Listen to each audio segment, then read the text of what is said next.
নমস্কার, আপনারা দেখছেন আভাস নিউজ। আপনাদের সঙ্গে রয়েছি আমি অর্পিতা। শুরু করছি সংবাদ।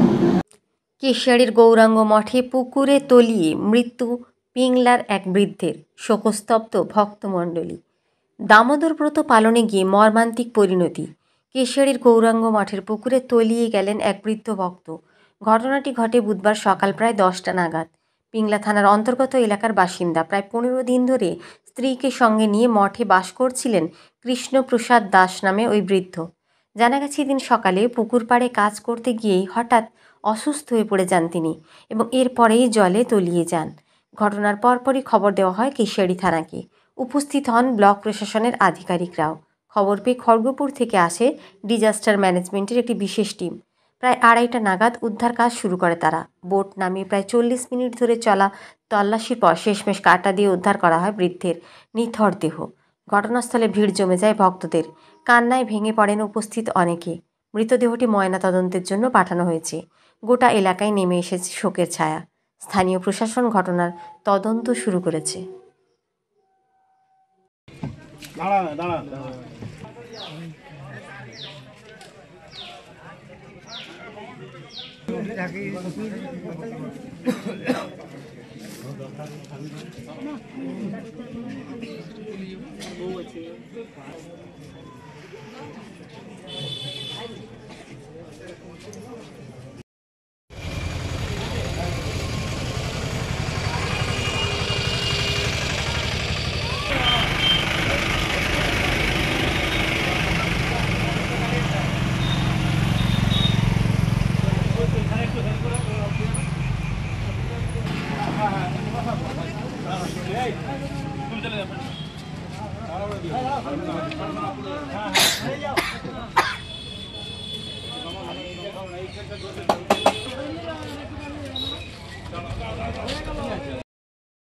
আছে না ওই জায়গাটা এখান থেকে তো ঘুরিয়ে গেছে ওখানটা।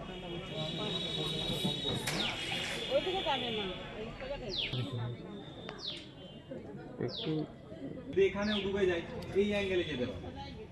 দ্বীপটা এখানে আছে।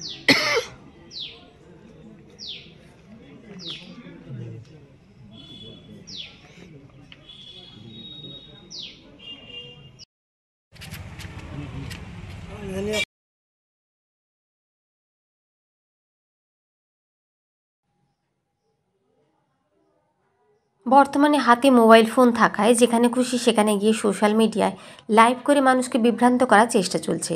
আসল নকল কোনো কিছু না ভেবে ইচ্ছে মতো যে যার পারছে ছবি তুলে পোস্ট করছে।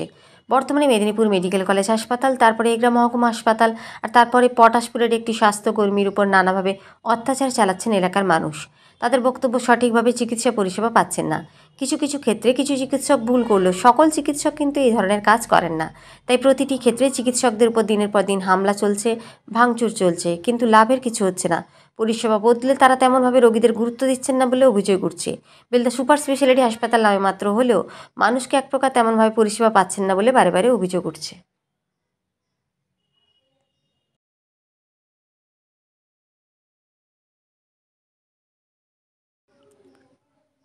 জেলা যুব তৃণমূল কংগ্রেসের উদ্যোগে বুধবার জেলার প্রদ্যোৎ স্মৃতি হলে বিজয় সম্মেলনীর আয়োজন করা হয়। এই দিনের বিজয় সম্মেলনীতে হাজির ছিলেন মন্ত্রী ডক্টর মানস রঞ্জন ভূঁইয়া। তিনি যুবদের উদ্দেশ্যে বক্তব্য রাখতে গিয়ে রাজ্যের মুখ্যমন্ত্রী যুব নেত্রী থেকে কিভাবে মুখ্যমন্ত্রী হলেন তা তুলে ধরেন। তিনি বলেন, সামনে বিধানসভা নির্বাচনে যাতে বিধানসভায় বিরোধী আসন না থাকে সেইভাবে চেষ্টা করতে হবে। তাই নিজেদের সব কিছু বিভেদ ভুলে প্রবীণ মানুষদের কাছে যান। যারা দীর্ঘদিন ধরে দলটা করেছিলেন তারা কেন বর্তমানে ঘরে বসে রয়েছেন, তাদেরকে দলের প্রচারে আনার কথা বলেন। আগামী দিনে এই যুবদের বিশেষ দায়িত্ব নিতে হবে বলে তিনি দাবি করেন।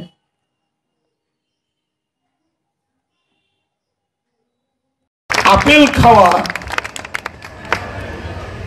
একেবারে সরু সরু ধানের ভাত খাওয়া, দারুণ সোনামুগের ডাল খাওয়া নেতা নেত্রীরা মেদিনীপুর জেলায় কিন্তু বেঈমানের ছাপ নিয়ে নিয়েছে।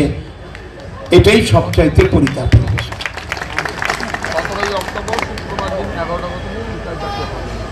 কেন এগ্রাহারে পার্লামেন্ট ইলেকশনে? মাই কোশ্চেন টু ইউ, কি পাননি আপনারা? কি দেয়নি মমতা বন্দ্যোপাধ্যায়? কেন হারিয়ে গেছে যুব আন্দোলন? মাতঙ্গিনীর জেলায়, বীরেন শাসমলের জেলায় আপনারা বোবা কালা হয়ে বসে আছেন কেন? আমি বিস্মিত হই। আমি পূর্ব মেদিনীপুরকে হিংসা করতাম কেন জানেন?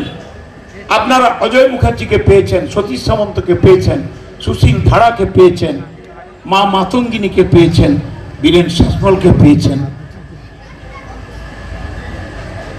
আপনারা রত্ন গর্ভা পূর্ব মেদিনীপুর জেলার বিপ্লবের গর্ভগৃহ থেকে জন্মগ্রহণ করেছেন। তারপরেও কেন বেইমানি হয়? কেন? ইন্ট্রোস্পেকশন করুন, নিজেকে জিজ্ঞেস করুন কোন জায়গায় আমার ফাঁকি আছে, কোন জায়গায় ত্রুটি আছে, যুবকরা বিপদগামী কেন হয়েছে বলুন। দীঘায় ৩৫০০ কোটি টাকার ওয়ার্ল্ড ব্যাংক এডিবির প্রজেক্ট করে দেওয়া হয়েছে, দীঘা শঙ্করপুর অথরিটি করে দেওয়া হয়েছে, রাস্তাঘাট চকচকে করে দেওয়া হয়েছে। বলুন, আপনার বাঘাই নদী কেটে দেওয়া হয়েছে, আপনার বেতার ব্রিজ করে দেওয়া হয়েছে, আপনার দুধা বেসিন করে দেওয়া হয়েছে। পশ্চিমবঙ্গে দুটো জেলাতে মমতা বন্দ্যোপাধ্যায়, পশ্চিম এবং পূর্ব, সবচাইতে বেশি অর্থনৈতিক প্রকল্প চালু করেছে। ইরিগেশন নাম্বার 1, পিডব্লিউডি নাম্বার 1, বিদ্যুৎ নাম্বার 1। তারপরে আপনি পিছিয়ে থাকবেন কেন? হয় আপনি বলুন আমরা মমতা দিকে সমর্থন করি না, আমরা পদ্ম ফুলের চাষি হয়ে যাব, কোনটা বলুন?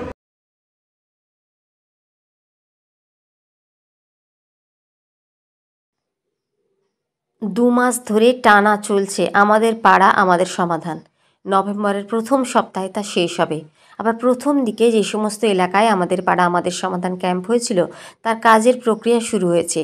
বুধবার দাঁতন 2 ব্লকের হরিপুর এলাকায় আমাদের পাড়া আমাদের সমাধান ক্যাম্পে হাজির ছিলেন এলাকার বিধায়ক বিক্রমচন্দ্র প্রধান। তিনি এলাকার মানুষের দাবিগুলি কি জানতে চান, বিশেষ করে রাজ্য সরকার প্রতিটি বুথের জন্য 10 লক্ষ টাকা করে বরাদ্দ করায় খুশি বুথের মানুষ।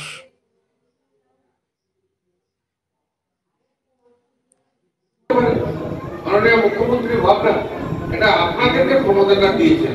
এই ক্ষমতা সারা ভারতবর্ষের কোথাও দেয়নি। এটা একটা ঐতিহাসিক প্রকল্প। আজকে আমরা মনে করি এটা যুগান্তকারী সিদ্ধান্ত, যুগান্তকারী কর্মসূচি। আজকে আপনি শুধু ভোট দেওয়ার অধিকার ছিল আপনার, আজকে কথা বলার অধিকার দিলেন। আপনার কথা অনুপাতে আপনার মুখে কাজ হয়, এটা কম নয়। এটা একটা যুগান্তকারী সিদ্ধান্ত তিনি নিয়েছেন। আমি ধন্যবাদ জানাবো মাননীয় মুখ্যমন্ত্রী মমতা বন্দ্যোপাধ্যায়।